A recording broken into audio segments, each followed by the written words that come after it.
Assalamualaikum warahmatullahi wabarakatuh.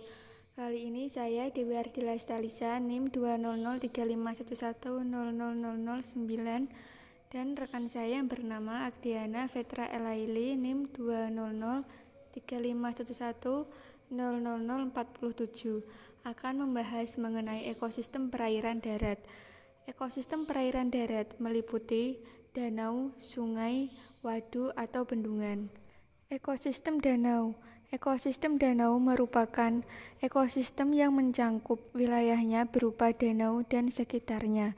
Ekosistem sendiri merupakan interaksi timbal balik antara makhluk hidup dengan lingkungannya.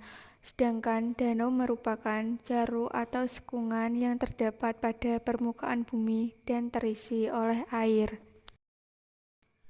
Komponen penyusun ekosistem danau dibedakan menjadi dua, yaitu komponen biotik dan komponen abiotik. Komponen biotik atau komponen hidup yang dimiliki oleh ekosistem danau ini jumlahnya banyak sekali.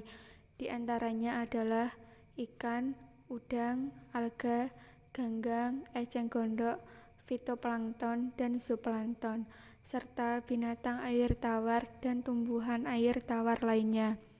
Yang kedua yaitu komponen abiotik. Komponen yang tidak hidup ini disebut sebagai komponen abiotik. Meskipun tidak hidup, namun keberadaannya komponen ini bisa mempengaruhi komponen-komponen yang lainnya yang terdapat di ekosistem tersebut. Beberapa komponen abiotik yang dimiliki oleh ekosistem danau ini antara lain adalah suhu dan air. Selanjutnya, ciri-ciri atau karakteristik ekosistem danau dan fungsi atau manfaat ekosistem danau akan dijelaskan oleh rekan saya. Baik, saya akan menjelaskan tentang ciri-ciri atau karakteristik ekosistem danau. Ciri-ciri atau karakteristik ekosistem danau dibagi menjadi 5. Yang pertama, terdapat variasi suhu yang tidak mencolok. Yang kedua, memiliki penetrasi cahaya yang kurang. Yang ketiga, dipengaruhi oleh iklim dan cuaca. Yang keempat, jenis tumbuhan didominasi oleh ganggang dan tumbuhan biji. Yang terakhir, dihuni oleh hampir semua filum hewan. Fungsi atau manfaat ekosistem danau dibagi menjadi beberapa bagian.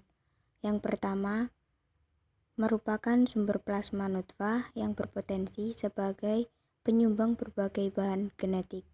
Yang kedua, merupakan tempat berlangsungnya siklus hidup jenis flora maupun fauna yang bersifat penting.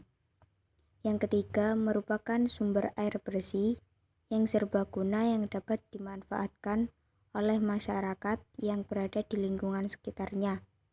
Yang keempat, danau juga sangat berfungsi sebagai tempat menampung air bersih, baik itu air hujan, aliran permukaan, sungai-sungai maupun air bawah tanah. Yang kelima, memelihara iklim mikro. Salah satu organisme yang hidup di danau yaitu udang fanami.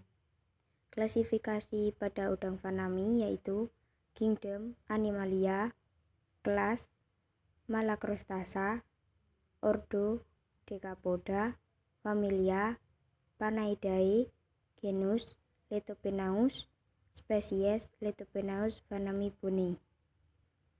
Habitat pada udang fanami itu berbeda-beda, tergantung dari jenisnya dan tergantung dari tingkatan-tingkatan dalam daur hidupnya. Umumnya, udang fanami ini bersifat bentis dan hidup di permukaan air. Hidup udang fanami ini yang paling disukai yaitu di daerah yang dasar perairannya berlumpur. Dan udang fanami ini juga merupakan organisme laut yang menghabiskan siklus hidupnya di muara air payau. Perkembangan siklus hidupnya udang fanami ini dimulai dari pembuahan telur yang berkembang menjadi naupli, maisi, poslarva, juvenil, dan menjadi udang dewasa. di mana udang dewasa akan memijah secara seksual di permukaan air yang dalam. Kemudian udang dewasa masuk ke stadia larva, dari stadia naupli sampai ke stadia juvenil, sehingga udang tersebut berpindah ke perairan yang lebih dangkal di mana terdapat banyak vegetasi yang dapat berfungsi sebagai tempat pemeliharaan.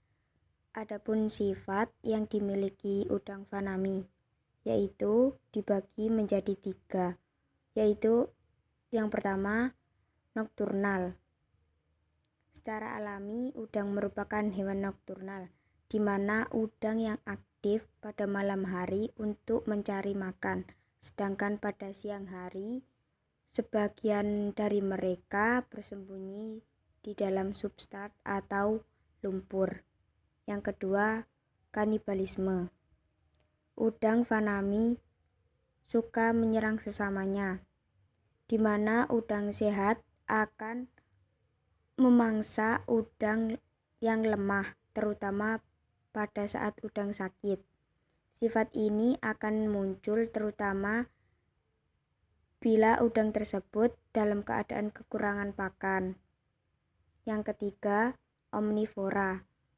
Udang fanami termasuk jenis hewan pemakan segalanya, baik dari jenis tumbuhan maupun hewan. Terima kasih. Sekian dari kelompok kami. Kurang lebihnya mohon maaf. Wassalamualaikum warahmatullahi wabarakatuh.